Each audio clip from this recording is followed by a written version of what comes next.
Welcome to this trip through one of the most disturbing cases in the history of the Missouri Ozarks. Before we start, please leave a comment below telling us where you are and what time you are listening to this narration. We want to know where and when these documented accounts get to. The tall pines of the Ozark Mountains have seen many stories over the years, but few as strange as what happened in the winter of 1915. The case of Clara Caldwell is one of the most disturbing but least known parts of American scientific history. It takes place in southern Missouri, where the hills are rolling and the valleys are shrouded in mist. The sunlight has a hard time getting through the thick forest canopy.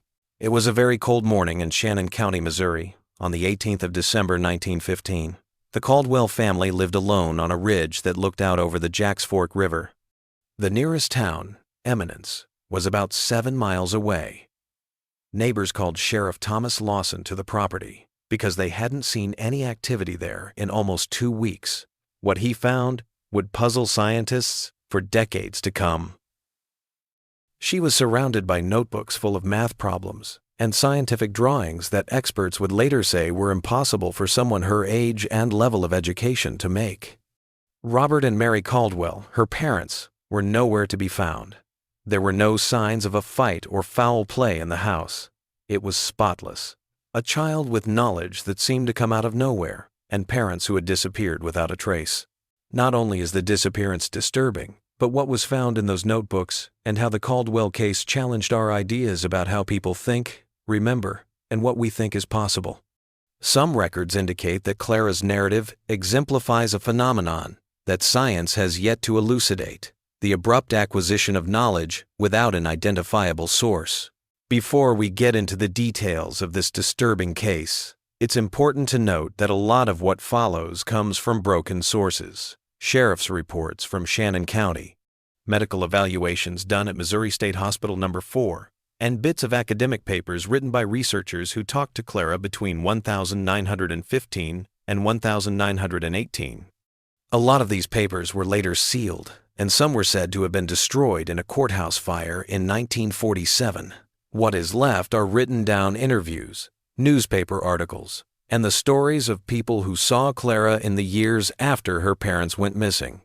This is the written story of Clara Caldwell, the girl whose mind became a storehouse of knowledge that no one could explain, and the terrible price that came with it. The Caldwell family moved to Shannon County in the spring of 1913. Robert Caldwell, who used to be a railroad engineer in Street Louis, got a small piece of land from a distant uncle. County records show that the family kept to themselves, but they weren't seen as strange by the people who lived nearby. Robert did odd jobs in Eminence from time to time, and Mary sold quilts and preserves at the general store. Miss Eleanor Whitman, the local school teacher, said that Clara, their only child, was shy but smart, and she was especially good at math. There was nothing unusual about the family's history. Robert had a basic education. He finished 8 grades before working on the railroads. Mary had a little more education and worked as a shop assistant in Street Louis for a short time before getting married. When the weather was nice, Clara went to the one-room schoolhouse in Eminence, which was 7 miles away. This trip became less common as winter approached in late 1915. Sheriff Lawson talked to the Caldwell's neighbors, who said they were private but nice. Hiram Jenkins, who lived about a mile from the Caldwell property, told the sheriff they weren't the type to get involved in town affairs. But Robert would help if someone needed an extra hand with barn raising or something like that. Mary made the best blackberry preserves in the county. The girl was quiet. You always saw her with her nose in a book. The family's small cabin had 3 rooms, a main living area with a kitchen and 2 small bedrooms. A single wood stove kept it warm, and kerosene lamps lit it up. In 1915, electricity didn't reach this far into the Ozarks. There was a small barn, a chicken coop, and a vegetable garden on the property. Everyone says that the Caldwells lived simply, but well. The fact that everything was so normal before December 1915 makes the events of that month so strange. There were no reports of strange people coming by, buying things that were out of the ordinary, or acting strangely. Robert and Mary Caldwell were last seen on the 4th of December 1915 when Robert bought supplies at Wilson's General Store in Eminence. The store ledger, preserved in the Shannon County Historical Society, lists his purchases: flour, coffee, sugar, kerosene, and a tablet of paper. The shop owner, Elias Wilson, later told Sheriff Lawson that Robert seemed perfectly ordinary that day, maybe a bit preoccupied with the coming snow, but nothing that would raise an eyebrow. He mentioned that Robert had said Clara had been taking to her studies with unusual vigor and had requested more paper for her schoolwork.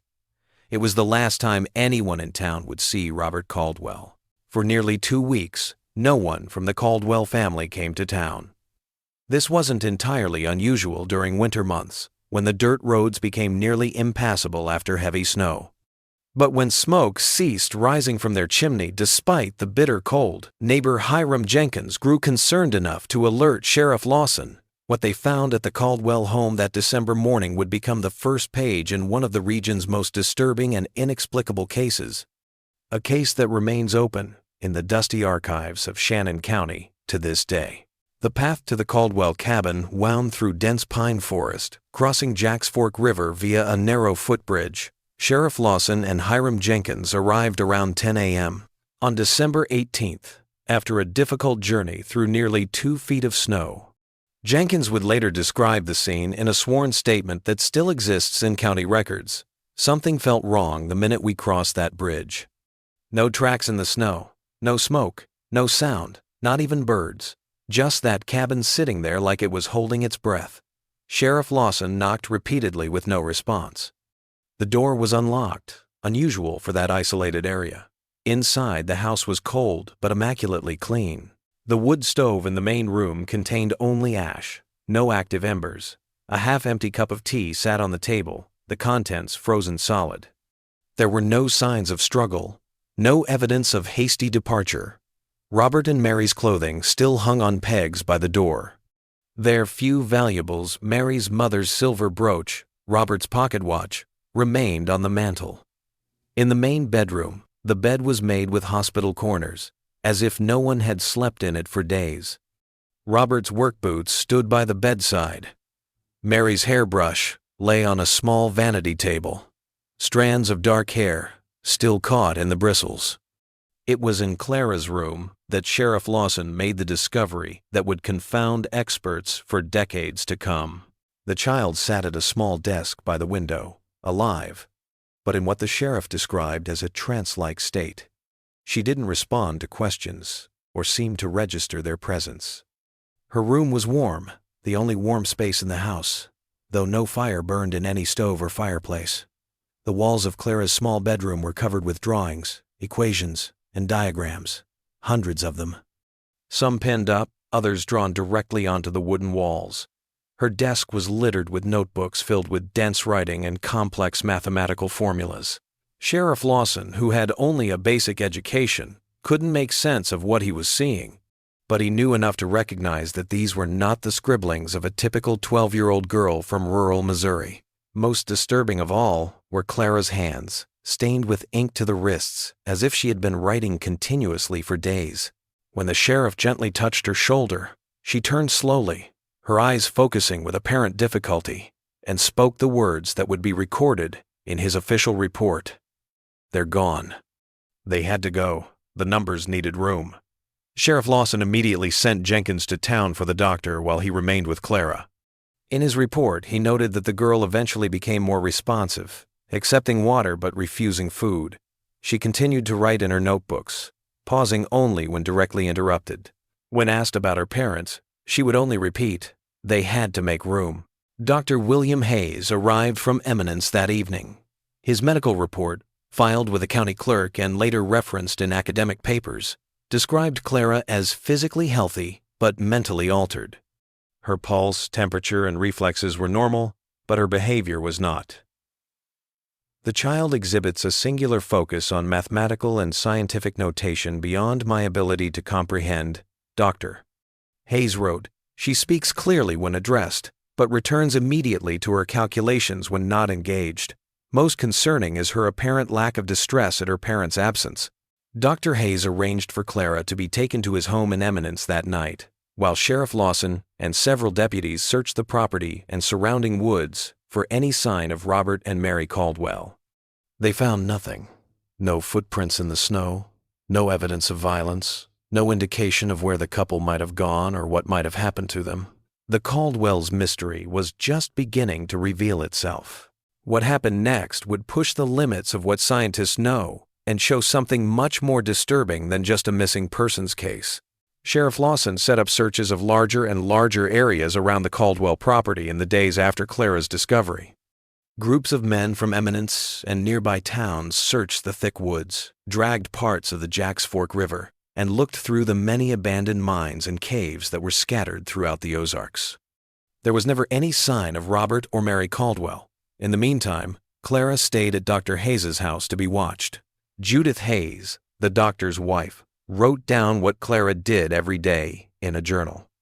These entries, which were later used as evidence in the investigation, talk about a child who didn't sleep much, ate without thinking when food was put in front of her, and spent almost all of her waking hours writing or drawing.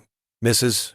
Hayes said that if Clara didn't have enough writing supplies, she would write on anything she could find, like paper, pages torn from books, or even the walls. Clara filled 7 full tablets today with what William says looks like advanced math and science formulas. When I asked her where she learned these things, she looked at me like I was speaking a foreign language. "I didn't learn them," she said. "They're just there now." The child doesn't seem to be upset about her parents, which worries me a lot. It's as if she's forgotten them completely, or worse, sees their absence as unimportant. The strange case got a lot of attention in Shannon County and beyond. On December 23rd, Professor James Morgan from the University of Missouri came to Eminence. He had traveled from Columbia after hearing about the case from a coworker whose family lived in the area. Morgan, a mathematician who was interested in prodigies, was initially skeptical of reports that a backwoods girl had suddenly become very knowledgeable about science. He stopped being skeptical when he met Clara. Morgan wrote to his department chair, and the letter was later published in the university's academic journal. He said, "What I saw today defies rational explanation. The child, with no access to advanced education or materials, is producing work in the fields of non-Euclidean geometry, differential equations, and what appears to be theoretical physics that would challenge our most accomplished graduate students." Sheriff Lawson, who had been appointed Clara's temporary guardian, let Morgan look through her notebooks for 3 days. He took a few pages back to the university to be looked at. Experts in a number of scientific fields agreed that the work was real and included new ways of solving problems in physics and math. It was most troubling that Clara seemed to have no idea how she got this information. When Professor Morgan asked her directly, she answered in a way that made him uneasy. "I went to sleep, and when I woke up, the numbers were there. They're so loud now. They needed more room." By the beginning of January 1916, Clara's case had gotten the attention of scientists and doctors all over the Midwest. The search for her parents had been cut back because most people in the area thought the couple had either died in an accident in the woods or left their child for some unknown reason. Neither theory could explain how Clara changed. Dr. Hayes and Professor Morgan both suggested that Clara be moved to Missouri State Hospital No. 4 in Farmington on the 12th of January 1916 for a more thorough evaluation. The admission records kept in state archives say that she had acute mental alteration of unknown origin with savant-like manifestations. After that, there were a series of tests and exams that only made the mystery around Clara Caldwell deeper and raised disturbing questions about the nature of human consciousness, knowledge, and what might happen when something outside our understanding takes up residence in a human mind. It took almost 2 days to get from Eminence to Farmington by wagon and train in the January snow. Sheriff Lawson and Dr. Hayes went with Clara. Hayes's notes from the trip say that Clara stayed calm and kept writing whenever she could. She wrote out 14 pages of math problems on the train. She told Hayes that she was recording the train's motion because the vibrations had patterns.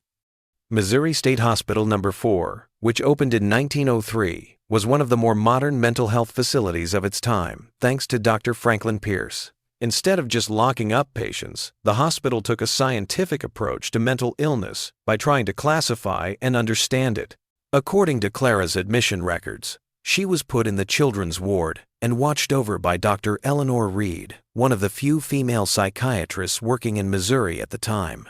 Dr. Reed's detailed case notes provide the most complete record of Clara's condition in the early months of 1916.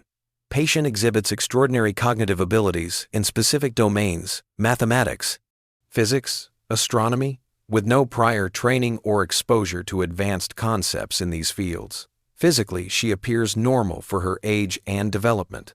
Basic neurological examinations reveal no abnormalities.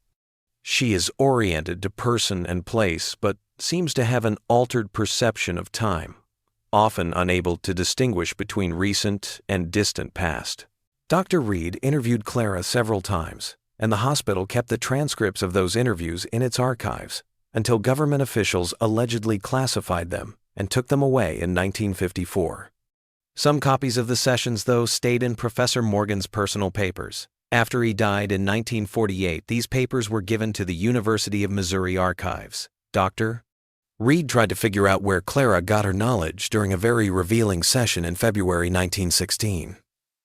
Dr. Reed: Clara, can you tell me how you know these things you write about? Clara: I told you. They're just there now. Dr. Reed: but these are complex ideas that most adults don't understand. You didn't know these things before December, correct? Clara: before the cold night, before they went away. Dr. Reed: your parents. Clara: they had to make room. It was getting crowded.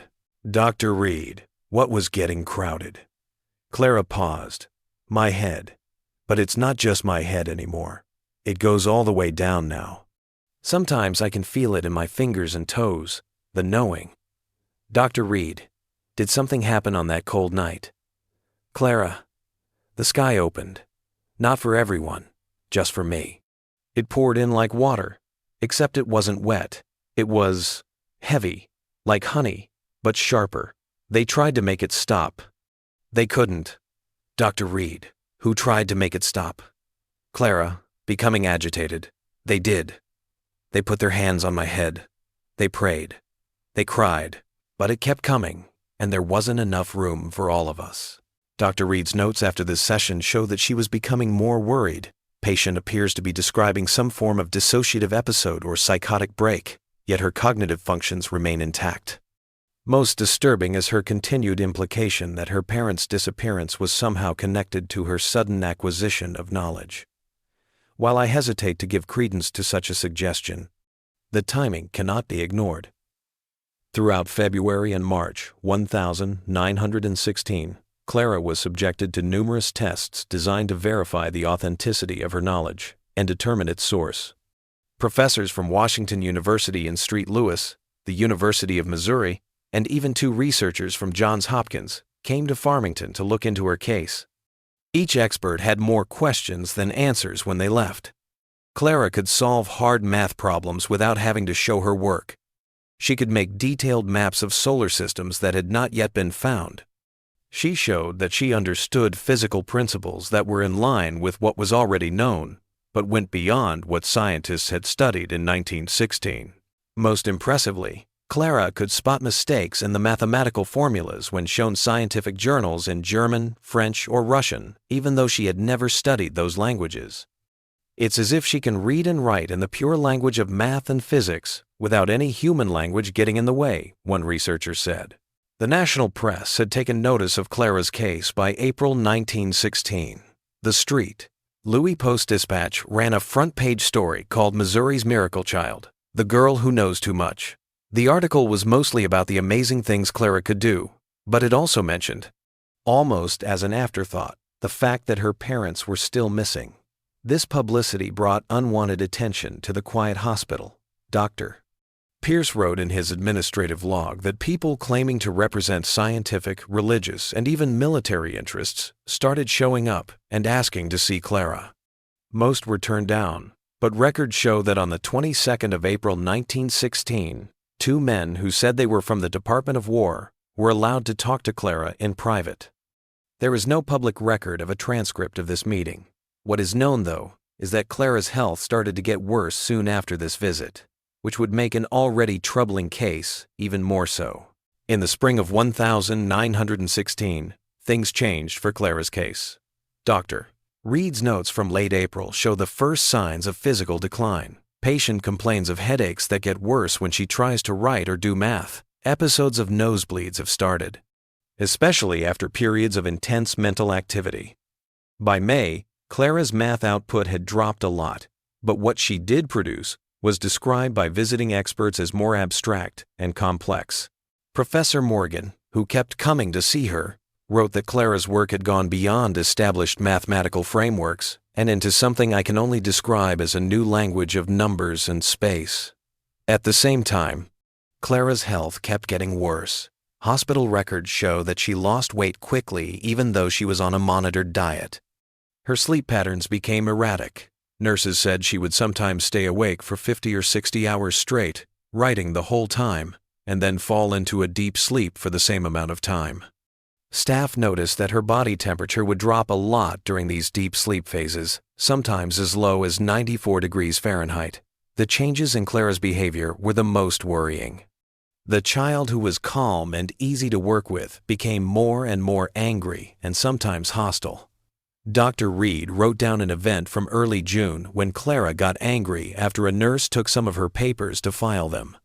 Clara lunged at Nurse Sullivan with surprising strength, scratching her face and arms while yelling, "They're not finished! The pattern isn't complete!" It took 2 orderlies to hold her down, and she fell and stayed unconscious for almost 14 hours.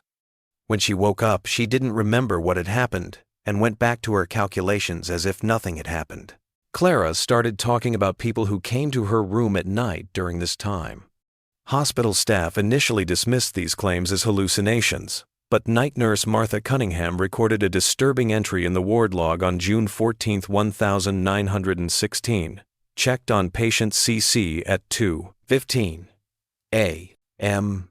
after hearing voices from her room. Found her sitting upright in bed, seemingly conversing with an empty chair beside her bed. She was speaking in what sounded like Latin or some similar language I don't recognize, interspersed with numbers and terms I couldn't understand. When she noticed me, she stopped mid-sentence and said in perfect clarity, "They're measuring how much is left. It's not enough anymore." I checked the entire ward and grounds. No unauthorized persons were present. By July 1916, Dr. Reed had begun to consider a disturbing possibility, one she was hesitant to include in official records, but confided to Professor Morgan in a personal letter found among his papers. "I am forced to consider whether whatever knowledge or ability manifested in Clara might be consuming her physically. The correlation between her cognitive output and physical deterioration is too strong to dismiss. It's as if her mind is a vessel for something too vast for her physical form to contain." Dr. Reed did a simple experiment that helped this theory. Clara was not allowed to do any math work for a week in late July. They took away her writing supplies, and she did normal things for a child her age, like playing simple games, reading fiction, and going for walks outside when the weather was nice. During this time, her physical symptoms got a lot better. Her weight stayed the same, her headaches got better, and she didn't have any nosebleeds. But when the limit was lifted, Clara went back to her calculations, with even more focus. All of her symptoms came back, and they were worse than before, in just a few hours. Dr. Reed wrote, "It seems that whatever drives her to seek this knowledge is stronger than her instinct to protect herself. When asked why she keeps going even though it hurts, she simply said, 'It has to be finished. They're waiting for it.'" In August 1916, the hospital staff had to make tough choices about how to care for Clara. Her health had gotten so bad that she was losing weight and passing out more often. But when they tried to limit her access to writing materials, she became so upset that Dr. Pierce was worried about her mental health. They came to an agreement. Clara would be able to write for a short time each day while someone watched. The goal was that this careful plan would slow her decline while more research was done on her condition. But as summer turned into fall, it became more and more clear that Clara Caldwell would have to change if she wanted to live. In September 1916, an unexpected source brought about that change, which would add another disturbing chapter to this already disturbing case. A woman came to Missouri State Hospital No. 4 on the 7th of September 1916, saying she was Elizabeth Caldwell, Robert Caldwell's sister from Illinois. Hospital records show that she brought proof of her identity and her relationship to Clara, such as family photos and letters with Robert from before the family moved to Missouri. Hospital staff said that Elizabeth Caldwell was a well-dressed, educated woman in her 40s who was calm but clearly upset about her niece's condition. She asked for a private meeting with Dr. Pierce and Dr. Reed after looking over Clara's medical records. The content of this meeting was not recorded in official hospital documents, but Dr. Reed's personal diary, discovered after her death in 1962, contains a troubling entry from that day. Met with EC regarding Clara. What she shared has left me deeply unsettled. According to Elizabeth, the Caldwell family has a history of what she terms episodes instances where family members exhibited sudden, inexplicable knowledge or abilities. Robert himself apparently experienced something similar as a child, though far less extreme than Clara's case. Most disturbing is her claim that 3 previous Caldwell children died before reaching adulthood, all after displaying similar symptoms. Elizabeth believes Clara's parents fled to the Ozarks specifically to isolate her from doctors or authorities who might take interest in her should such an episode occur. The question remains, if Elizabeth's account is accurate, where are Robert and Mary now, and why would they abandon Clara after going to such lengths to protect her? Within a few days of Elizabeth's arrival, plans were made for Clara to be released into her aunt's care. Dr. Pierce's last report says that this choice was made because Clara's health was getting worse, and Elizabeth promised that she would keep working with doctors near her home in Springfield, Illinois. The report also says that Elizabeth showed a letter that Robert Caldwell had apparently written before he went missing. In the letter, he named her as Clara's guardian if anything happened to him, and Mary. Professor Morgan was very against letting Clara go. He said that more research was needed, and that it might be dangerous to move her because she was weak. His worries were ignored. Clara Caldwell and Elizabeth left Missouri State Hospital No. 4 on the 12th of September 1916. They drove their own car to Illinois. There are only bits and pieces of information about what happened in the years that followed, such as letters between Elizabeth and Dr. Reed, records from Illinois medical institutions, and an incomplete investigation by Professor Morgan in 1922. Letters sent to Dr. Reed say that Elizabeth took Clara to a private home outside of Springfield, where a Dr. Thomas Blackwood, who was said to be an expert in nervous disorders, looked after her. It was said that Clara's physical condition stabilized under his care, but she never fully regained her strength. Elizabeth wrote in her last letter to Dr. Reed, dated March 1918, "Clara has good days now where she seems like any young girl. She has taken an interest in gardening and can sometimes go whole weeks without reverting to her calculations. Dr. Blackwood believes the episodes may eventually cease entirely as she matures. We dare to hope for a future for her, though we are careful not to expose her to undue stimulation or interest from those who might seek to exploit her condition." This was the last known correspondence regarding Clara's condition. Hospital records show that Dr. Reed tried to follow up several times, but her letters were never answered. In 1920, she asked Professor Morgan to help her find Clara because she was worried about her former patient's health. Morgan's investigation, which he wrote about in his personal papers, came to a troubling conclusion. The address in Springfield that Elizabeth said she took Clara to did not exist. There was no record of Dr. Thomas Blackwood being a member of any medical group in Illinois or nearby states. Morgan's search through the Caldwell family history was most troubling because he couldn't find any record of Robert Caldwell having a sister named Elizabeth or any other sister. It seems that whoever took Clara from the hospital in September 1916 made up a very complicated story. There was no record of Clara Caldwell, the strange girl whose mind had somehow accessed knowledge beyond her years, as completely as there was no record of her parents leaving their cabin in the Ozarks. The last known chapter of Clara Caldwell's story comes from an unexpected source. Dr. Harold Bennett, a researcher at the University of Chicago, was studying math geniuses in 1938 when he came across references to Clara's case in Professor Morgan's published papers. Bennett was interested, so he started his own investigation, finding witnesses who were still alive, and gathering any records that were still available. Bennett's search took him to a sanitarium in northern Wisconsin, where he found a woman in her mid-30s who was registered as Jane Doe. The woman had lived there since 1924 and didn't talk. She spent her days filling notebooks with more and more abstract math symbols that the staff had long since given up trying to understand. Dr.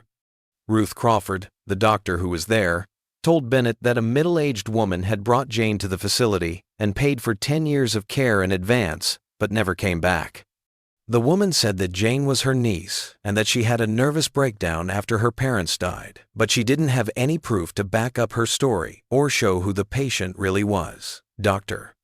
Crawford agreed that the pictures of Clara Caldwell that Bennett showed her looked like their mysterious patient, but she said that years of illness had changed the woman's looks. But the notebooks were what really made Bennett sure he had found Clara. Mathematicians who looked at them later said that the calculations were a direct continuation of the work Clara had done as a child, using the same strange mathematical language. Bennett planned to go to the sanitarium several times over the next year to try to talk to the woman he thought was Clara. His notes, which were published after his death in the Journal of Abnormal Psychology in 1964, say that he had some success. The woman looked directly at him for the first time, on his 4th visit, and said the only words that had been recorded from her in almost 15 years. "It's almost complete now. They're coming back for it soon." 3 days later, on the 17th of January 1940, the woman known as Jane Doe was found dead in her room. Dr. Crawford's report said that heart failure was the cause of death, but she also noted the strange circumstances. Patient was found sitting at her desk with a pen in her hand, having apparently finished a final page of calculations just moments before death. The attending nurse described her expression as peaceful, almost relieved. Bennett collected the notebooks she had filled during her 16 years at the sanitarium for analysis. Mathematics experts who looked at them called the work revolutionary, but impossible to understand. It was a system that seemed to follow its own rules, but couldn't be made to fit with other mathematical systems. Government officials are said to have taken Bennett's research materials, including Clara's notebooks, from the sanitarium. In 1954, Bennett took a job with a secret research project and never made public all of his findings on the Caldwell case.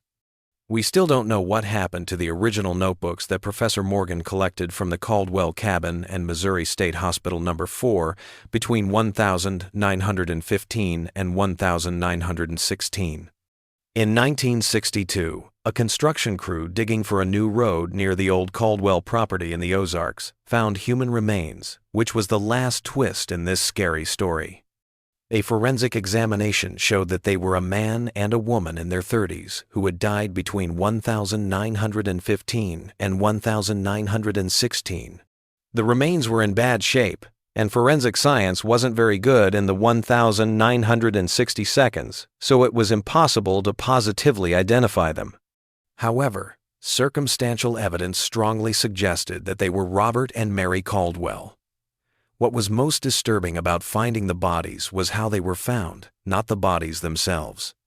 The coroner's report said that the body parts were arranged in a precise geometric pattern that one investigator with a background in math recognized as an equation.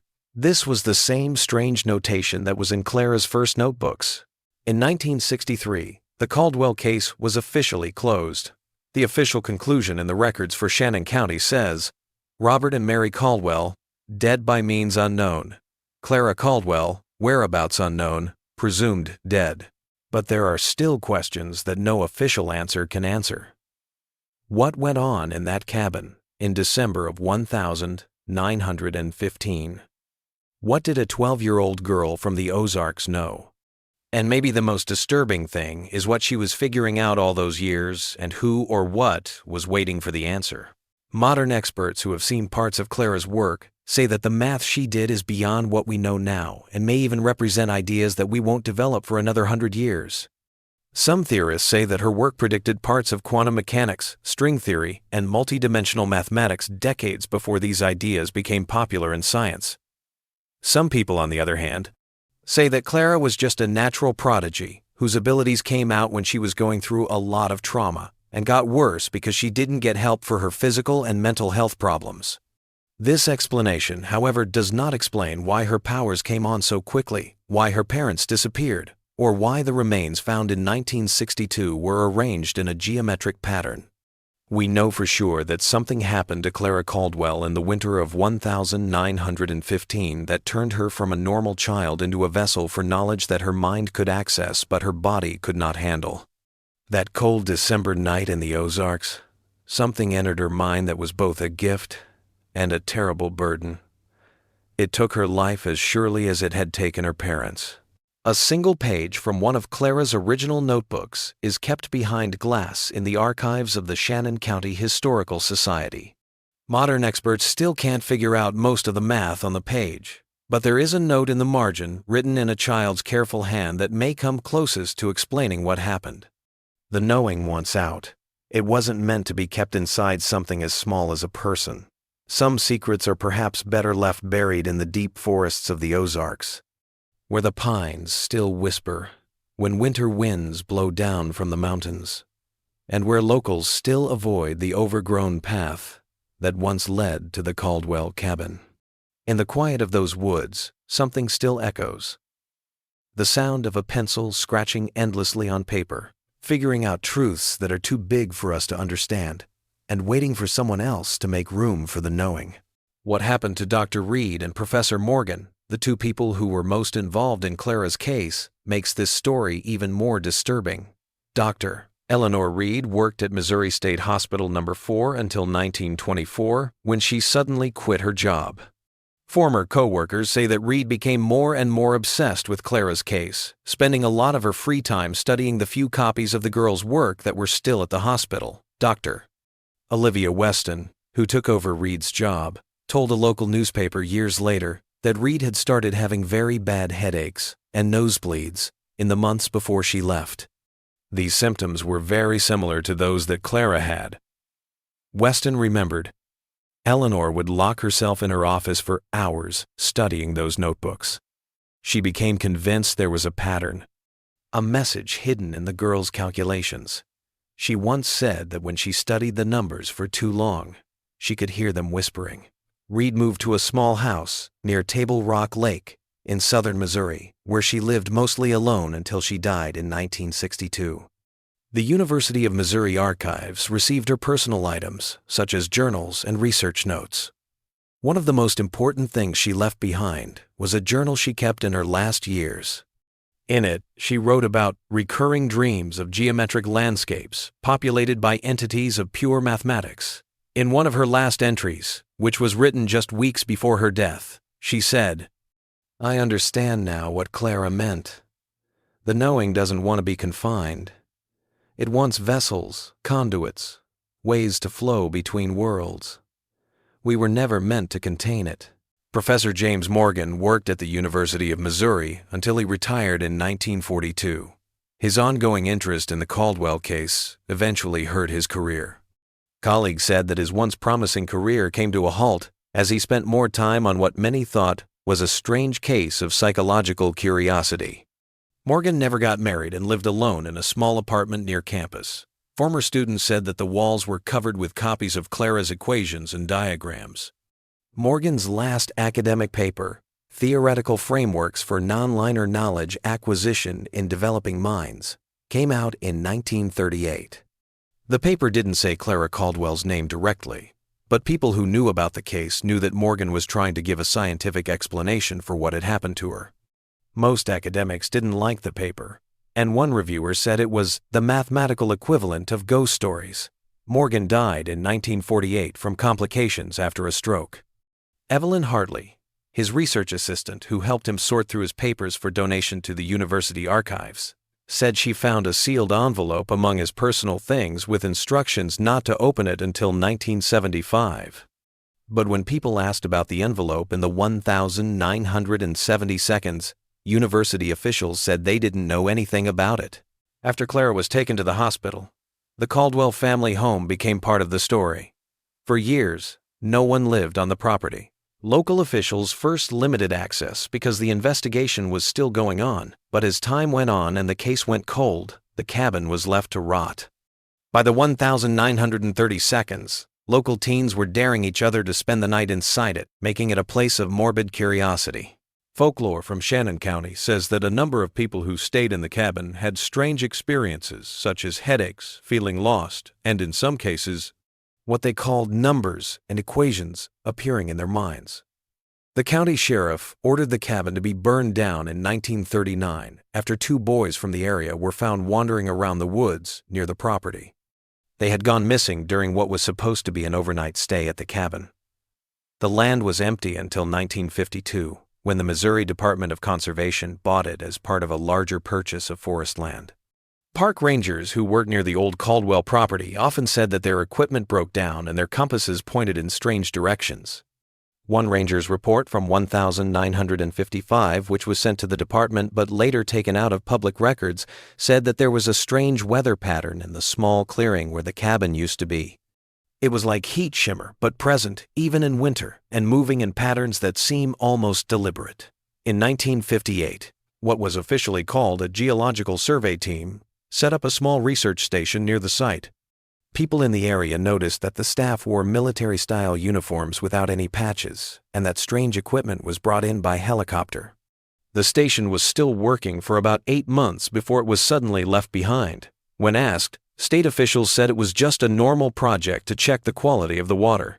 There have never been any public reports from this research station. Historians of science find the Caldwell case especially disturbing because it connects to a number of classified research projects that are known to have taken place after the war. In 1955, Dr. Harold Bennett, the researcher who found Jane Doe in Wisconsin, joined a secret program that was later revealed to be part of the government's investigation into strange cognitive phenomena. Most of this research was about ESP and remote viewing. But some declassified papers from the 1970 seconds mention knowledge acquisition anomalies and non-standard information transfer, terms that sound a lot like Clara's case. Dr. Thomas Hargrove, a physicist who worked with Bennett for a short time before the program became classified, later wrote in his memoirs that the government had put together a database of cases like Clara's. People who had suddenly and inexplicably learned a lot of complex information. Most of them were kids between the ages of 8 and 14, and all of them had serious physical and mental problems after their episodes. Hargrove's account suggests that at least 17 such cases were recorded between 1890 and 1950, but Clara's was said to be the most extreme and well documented. In 1967, Professor Miriam Lancaster of Princeton University published an analysis of the mathematical symbols found in Clara's work based on the few samples that were still available. This was perhaps the most chilling part of the Caldwell case.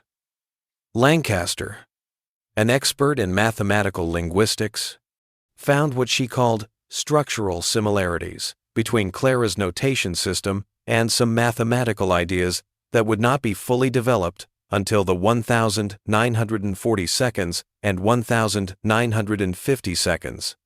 Lancaster wrote, "What's most disturbing is not just that these ideas seem to have been understood by an uneducated child decades before they were officially discovered, but that they seem to be in a more developed form in Clara's work than we currently understand. It's as if she wasn't discovering these principles, but remembering them." Lancaster's paper caused a brief stir in mathematical circles, but was quickly forgotten, or perhaps deliberately ignored. She had planned to write a longer analysis, but her co-workers say she gave up on the project after getting an unexpected job offer from a defense contractor that required her to move and sign strict confidentiality agreements. Over the years after Clara went missing, different researchers tried to put together a full picture of her case, but they kept running into problems. For example, records would disappear from archives, witnesses would suddenly refuse to talk about what they saw, and funding for research projects related to her case would mysteriously disappear. By the 1970 seconds, the Caldwell case was mostly forgotten by both scientists and the general public, only appearing in obscure journals and local stories.